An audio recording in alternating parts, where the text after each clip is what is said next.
Andrew J. Thomas here. So, motivation.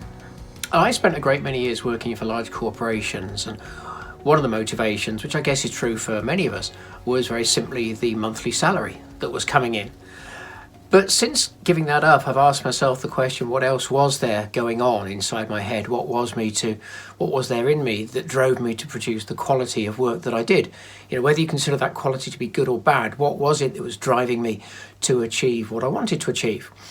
And the answer is actually within the question, insofar as I always wanted to do the best that I could. And that best, of course, varies from day to day, so there's no point in trying to hold yourself to some sort of stylized absolute of what best is considered to be. But over the years, I've come to realize that if I strive for whatever that is on a day-to-day basis, then that desire actually is one of the things that motivates me.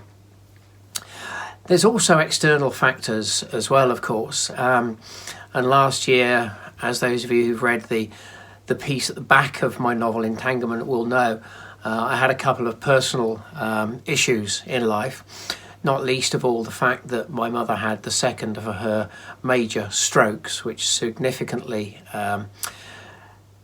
deteriorated her dementia. And therefore, partway through writing the book, a lot of my motivation became about not just finishing the book as well as I could and so on, but doing so within a timeline that meant I could actually give her a copy of the book, frankly, before it was too late. Dementia is a terrible, terrible disease, and I wanted her to be able to experience receiving my book in a way that she would remember. And that was a personal preference, of course, but nevertheless, it was a motivating factor for me. So I think for me, as I say, there's this desire to produce the best work that I can on any particular day, but there's also going to be the inevitable external factors as well, driving whatever it is that you're doing, and they might be family, personal related, as I mentioned, or they may be other things. For me, that question of best as well has always been quite an interesting one. And these days, I was talking to somebody yesterday at BBC Radio Cambridge, and they asked me around things like motivation and what the life of a writer is, because they'd heard that one of the recommendations is to write 2,000 words a day. And my answer was that, if I write 1,000 to 2,000 words a day, I'm over the moon.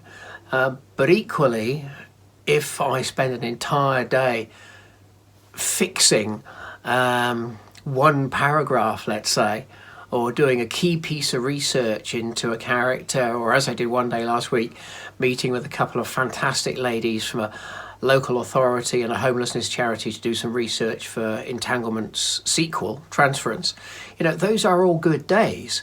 And those were all me doing the best that I could under those particular circumstances. So motivation for me is about doing the best that I can under whatever circumstances it is that I'm working. And if you're looking to find out what your motivation is and therefore perhaps actively seek it out more, I would suggest that you start asking those questions. What's actually going on in your head, in your life and so on those days that it's going really crackingly well. And therein, I suspect, lies your own personal motivation. So I hope that's an interesting little insight, and I'll continue to post things of this sort over the next few days. Bye for now.